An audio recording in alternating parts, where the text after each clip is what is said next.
Fala pessoal, sejam bem-vindos ao canal. Hoje eu tô com um cenário um pouquinho diferente, mas é para falar de uma coisa muito importante, um tema muito legal e que, assim, vai auxiliar bastante gente, porque na hora do pânico muita gente não sabe o que fazer, então é um tema muito importante. De hoje eu vou criar uma playlist com o tema SOS Animal para explicar para vocês o que deve se fazer no momento ali de pânico para tentar auxiliar, ajudar a melhorar a vida aí do animal que está correndo risco.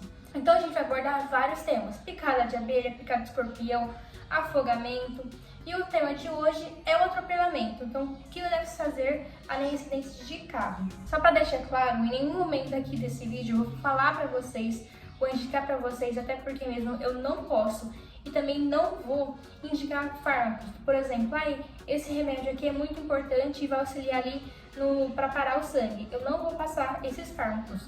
Isso porque prejudica a mim e também os animais. Você pode passar um medicamento, dose errada, que vai prejudicar ele. Então, a única pessoa que deve fazer isso quando chegar lá na clínica é o veterinário. Ele que vai passar certinho os remédios, é ele que vai indicar fazer da maneira correta. Então, não tentem fazer em casa aplicações nenhumas de fármacos nesses momentos. Só façam com indicação do veterinário, certo? Vamos para a vinheta, que depois a gente já começa a explicar o que deve fazer.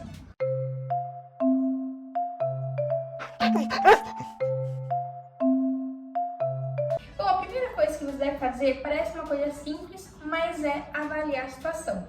Então, por exemplo, existem inúmeros casos de acidentes e o animal pode sofrer tantos ferimentos leves, então, por exemplo, fraturou a pata, está tendo um machucadinho ali, senão ele pode ter coisas mais sérias, então fraturou a coluna, fraturou a costela, pode ter N casos. Então repara se o animal ele sofreu apenas uma lesão pequena ou se não ele está muito debilitado.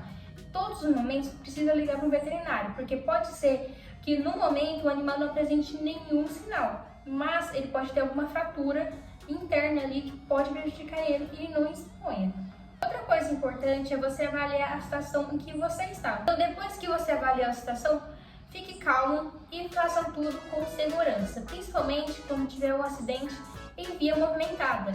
Então, está passando muitos carros, você precisa de outra ajuda, de outra pessoa para te ajudar a tirar o animal dali.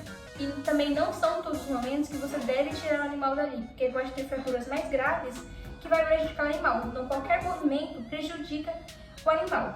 Então, tudo tem que ser pensado para ter uma segurança para você e para o animal. Quando você chegar próximo ao animal, ou ele pode estar muito nervoso ou ele pode estar muito irritado. Os casos que apareceram mais para mim foram que ele estava muito nervoso.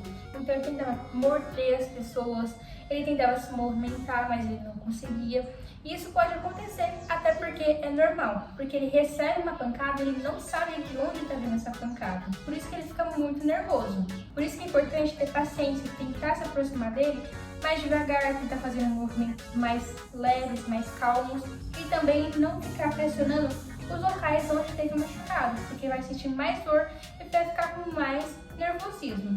Mas agora eu vou mostrar para vocês como fazer uma avaliação geral física ali do animal no momento do acidente. A primeira coisa que você deve fazer é avaliar as gengivas. O normal é ficar mais rodadinha, que nem essa imagem aqui que está mostrando. Se não, pode aparecer tanto branca quanto azulada. Isso pode indicar um choque ou perda de sangue. Outra coisa que você pode avaliar é a respiração. Então você pode avaliar se o peito está estufando, como está o movimento do peito, do focinho. Você também pode colocar o dedo próximo do nariz, do focinho, para ver se está sentindo o ar. Outra coisa que você pode fazer é avaliar o pulso. Então você coloca os dedos na parte interna da coxa para verificar o batimento cardíaco. Em relação às lesões, os ferimentos, você vai avaliar onde essas lesões, tentar informar no telefone com o veterinário, ele vai passar algumas instruções. Dependendo do local onde tem o sangramento, você pode colocar uma compressão ali para auxiliar. Então você vai pegar um pano limpo, higienizado, colocar sobre o ferimento, suavemente, não fazendo tanta pressão, até o momento que o veterinário chegar ali no local. E como que eu vou ver se o animal quebrou a pata, por exemplo? Ou ele vai estar tentando andar apenas com uma patinha, então vai andar meio torto, ou senão ele não vai conseguir mais levantar, vai ficar ali paradinho, quietinho, e é claro, vai esperar também o veterinário para avaliar a situação. Mas é possível imobilizar com um pano, com uma toalha, para tentar ajudar para minimizar o possível os movimentos. Isso se for no caso de fratura de pata. Mas se for um caso de fratura ou de suspeita ali de lesão na coluna, você não deve nunca movimentar o animal, porque pode prejudicar ainda mais. Em relação ao transporte, uma toalha ou um pano ajuda bastante a minimizar os movimentos ali do animal.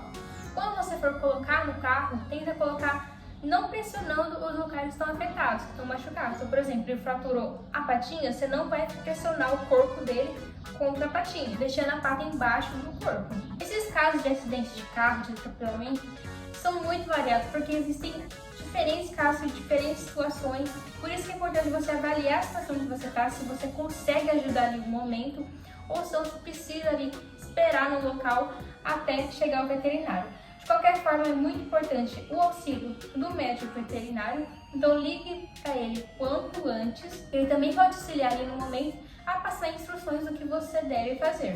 E é claro que é muito importante falar para vocês os métodos de evitar essa situação. Então use coleiras, guias, feche as janelas, feche as portas para evitar que eles saiam e sofram esse risco. Então esse foi o vídeo, espero que vocês tenham gostado. Se vocês têm mais alguma dúvida sobre o assunto, é só colocar aqui nos comentários. Na descrição vou deixar links de cupom de desconto e tem os produtinhos ali como guias e coleiras que vão te auxiliar aí para evitar o atropelamento. O próximo tema é afogamento e eu espero vocês no próximo vídeo. Até mais!